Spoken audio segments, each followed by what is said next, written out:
کا تماشا لگایا اور نیم برہنہ بیٹیاں لوگوں کی شہوانی نگاہوں کے سامنے ہیں، اور باپ بھی کھڑا ہے اور بیٹا بھی کھڑا ہے، نہ باپ کی آنکھوں میں حیا ہے، نہ بیٹے کی نظروں میں حیا ہے، نہ بھائیوں میں غیرت ہے، اور کہتے ہو اللہ کی رحمتیں ہمارے اوپر نازل ہوں۔ یہ تو شکر کرو پتھر نہیں برستے محمد عربی کے قدموں کا صدقہ۔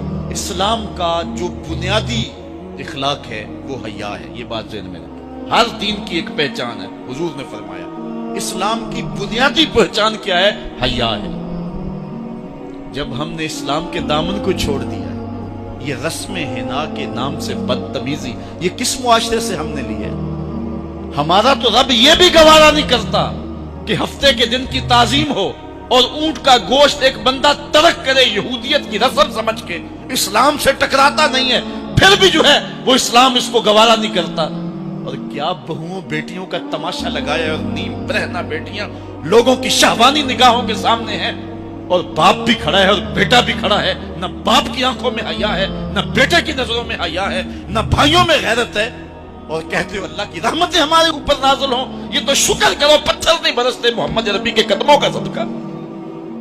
اگر ان کی رحمت نہ ہو درمیان میں ابھی آگ لگ جائے دونوں جہاں میں۔ یہ تو ان کی رحمت ہے کہ پتھر نہیں برستے۔ پچھلی قوموں نے ایک ایک جرم کیا، کسی کے اوپر پتھر برسے، کسی کے اوپر خون برسا، کسی کے اوپر ایسا زلزلہ آیا کہ نیچے والی جگہ اوپر اور اوپر والی بستیاں نیچے، لیکن اس امت پر ایسا نہیں ہوگا۔ اللہ کہتا محبوب تیری وجہ سے نہیں، ورنہ حضور نے فرمایا کہ یہ امت پچھلی امتوں کے قدموں پر قدم رکھے گی۔ یہاں تک حضور نے فرمایا کہ اگر کسی شخص نے اپنی ماں کے ساتھ بھی زیادتی کی ہے تو یہ وہ بھی کرے، اور دیکھ رہے ہیں کیا کچھ نہیں ہو رہا، قبروں سے مردے اکھاڑ کر کے ان کی بے حرمتی نہیں کی جا رہی۔ کبھی ایسا بھی ہوا تھا؟ کیا کچھ نہیں ہو رہا؟ تم کہتے ہو کہ ہمارے اوپر اللہ کی رحمتیں نہیں اترتی، میں کہتا ہوں شکر کرو پتھر نازل نہیں ہوتے، اور یہ صدقہ ہے محبوب کی کالی کملی کا۔ اور اللہ نے فرمایا ما کان اللہ لیعذبہم وانت فیہم، محبوب تیری وجہ سے میں عذاب نہیں اتارا ورنہ پیس کے رکھ۔ تو ہم اپنے آپ کو دیکھیں، اپنے کردار کو دیکھیں، اپنے احوال کو دیکھیں، سر سے لے کر پاؤں تک ہم اسلام میں آ جائیں، چھوڑیں آدھا تیتر آدھا بٹیر، جہاں جی چاہا اسلام کے دامن میں آگے اور جہاں جی چاہا ادھر چلے، مسجد میں بھی چندہ دیا اور ہوٹل میں بھی شراب پی، رب بھی خوش رہے شیطان بھی راضی رہے، ایسا نہیں ہوگا۔ رب کہتے نہیں کہ میرے ہو تو پھر میرے ہی ہو۔ کوئی بھی غیرت مند محبوب نہیں جو ہے تسلیم کرتا کہ میرا محب کسی اور کی طرف نظر اٹھا کے بھی دیکھے، تو رب سب سے بڑا غیرت مند ہے، وہ نہیں چاہتا میرا ہو اور کسی اور کی طرف دیکھے۔ تم کون ہے؟ مغربی تہذیب لگتی کیا ہے تمہاری؟ اپنی ملت کا قیاس اقوام مغرب سے نہ کر، خاص ہے ترکیب میں تجھے قوم رسول آج۔ تم غیروں کی نکالیاں کرتے پھرتے ہو، تمہارے سامنے سیدہ عائشہ کی سیرت موجود نہیں ہے، تم مغرب کے ٹینوں بننے کی کوشش کرتی ہے میری بیٹی، تیرے سامنے محمد کی بیٹی فاطمہ کا نقشہ نہیں ہے؟ کدھر بھاگ رہی ہے؟ یہ بال کھول کے بازار میں کون جا رہا ہے؟ یہ نیم برہنہ کون جا رہا ہے؟ دیکھ محمد عربی تجھے کیا آواز دے رہے، ان کا لہجہ کیا، اس کو سن اور زندگی کو سن، کی مطابقت میں۔ اصل ہمارے دل زنگ آلود ہو گئے، اس دنیا کے اس ماحول نے ہمیں اس طرح کر دیا ہے کہ آج ہمیں سمجھ نہیں آ رہی کہ ہم کدھر جائیں۔ علماء فرماتی ہیں جب دل زنگ آلود ہو جائیں تو پاک لوگوں کی صحبت اختیار، اور کثرت ذکر، حضور نے ارشاد فرمایا لکل شین سقالہ وسقالۃ القلوب ذکر اللہ، ہر شے کا زنگ اتارنے والی کوئی چیز ہے، دلوں کا زنگ لگ جائے تو اللہ کا ذکر کیا کرو، دلوں کا زنگ اتر جائے۔ اور ایک اور حدیث میں حضور نے دلوں کا اور من کا میل اتارنے کے دو نسخے بیان کیے، ایک کثرت کے ساتھ موت کو یاد کرنا، کثرت کے ساتھ موت کا تذکرہ، اور دوسرا کثرت کے ساتھ جو ہے وہ تلاوت کلام مجید۔ اصل 10-15 سالوں سے ہمارے ساتھ جو کچھ ہوا ہے، آج اگر کوئی تذکرہ موت کرے، کوئی آخرت کی یاد دلائے، کوئی عمل کی بات کرے، وہ کہتا ہے یہ تو ویسے خوش کیسے کیا بات، قبر کا مذاق اڑا رہا ہے۔ اللہ اکبر، قبر کا خوف دے دے کے لوکی میں نہ ڈرا دے۔ میں کہتا ہوں لوگ کا کون ڈرانے والا؟ منکر نکیر کا پتہ آمنہ کے لال نے دیا، قوم کو بے عمل بنایا جا رہا ہے، اور ان کے سینے سے خوف خدا اور خشیت الہی جو ہے وہ کھنچی جا رہی ہے، اور یہ سب کچھ دین کے نام پہ کیا جا رہا ہے۔ اور چند مفاد پرست لوگوں نے ترہیب اور ترغیب جو کہ اسلام کا مزاج ہے،